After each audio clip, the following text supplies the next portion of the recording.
Hello friends, welcome to this new video of this lecture series. In this video, I tried to discuss the timing analysis and discussion part 2. This is also a discussion of the basic timing analysis part.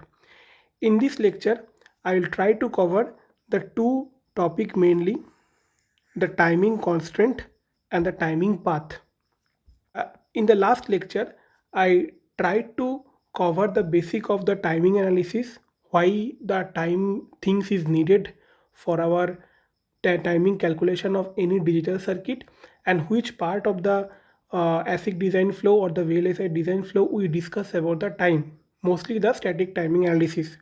But before going deep into this, we need to cover the timing constant. What are the timing constant actually we know or we discuss in VLSI?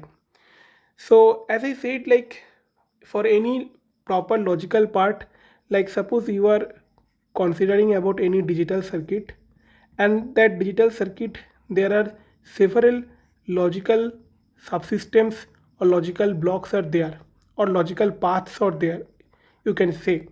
So for particularly any logical path or logical part or of a digital circuit, to test that which clock rate is actually it is working, or which clock frequency is safe to operate, that we know that.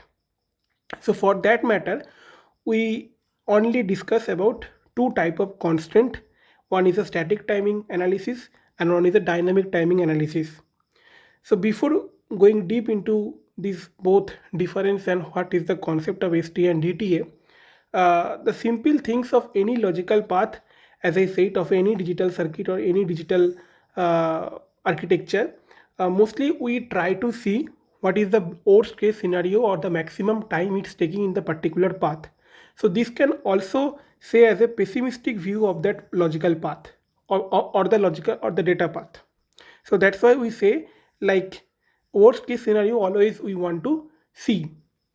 So coming into that, what is the difference between the STA and DTA mainly?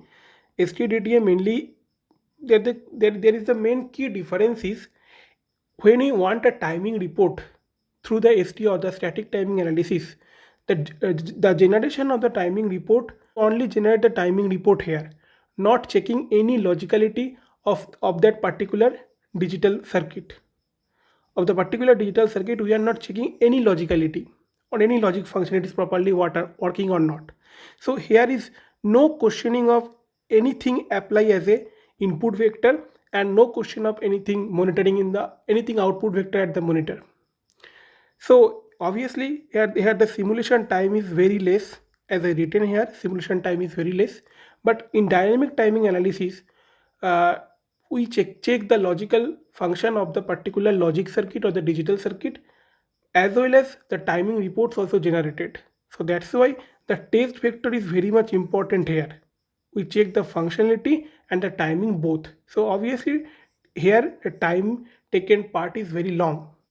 Now coming to the very basic things, as when you go because we all know that STA, the timing or constant, one of the timing constant, and it have several parameters. Some of you know setup time, hold time, how you can break down any design into the timing path or time calculation design.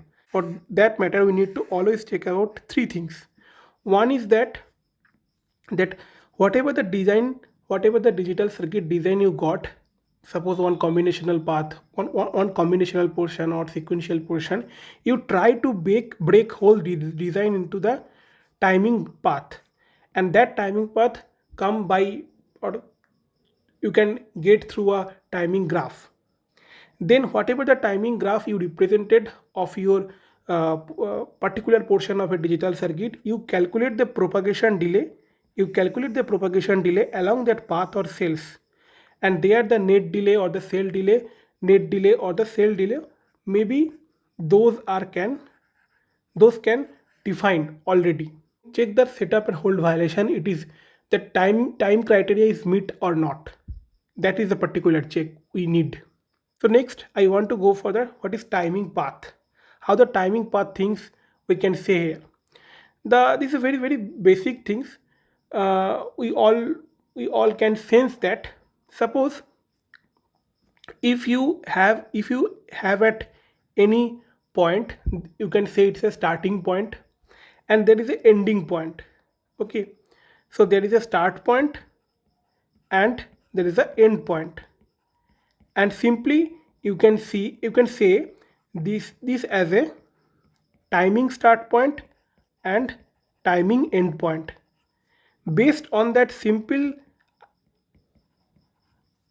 things, based on that simple things, you can say you can draw a timing path in any particular uh, portion of a sequential circuit or any particular portion of a combinational circuit.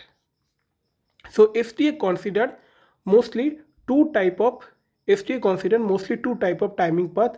One is a data path, one is a clock path. But I'll come into that data path clock path detail. But before, consider this is a one portion of a sequential representation of any part of any logic circuit. There I need to define the various path. What is the data here? How much data path is there? How much clock path is there? So let's see the definition of the data path and clock path. What is the data path and clock path mainly here? The data path is, as I said, any timing start point that can be a input port or that can be a clock sync point of any flops, and then it goes through a combinational path, and then there is a timing end point also, deep in of a flop or a output ports.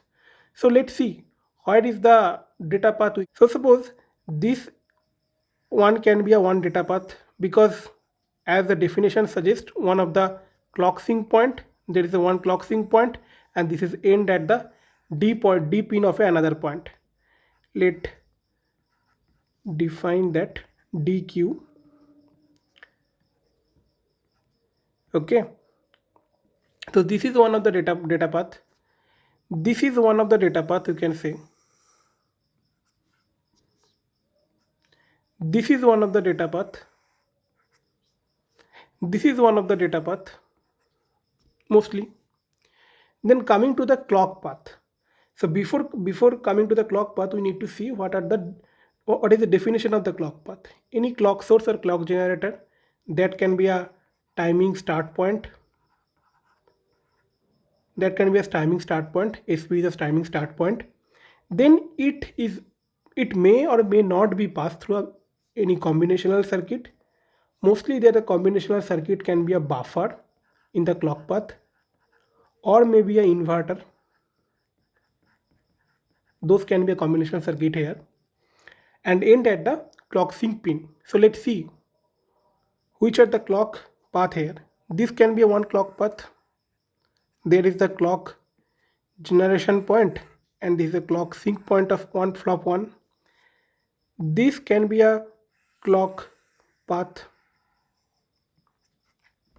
Okay, so total here total here I got 4 data path and 2 clock path.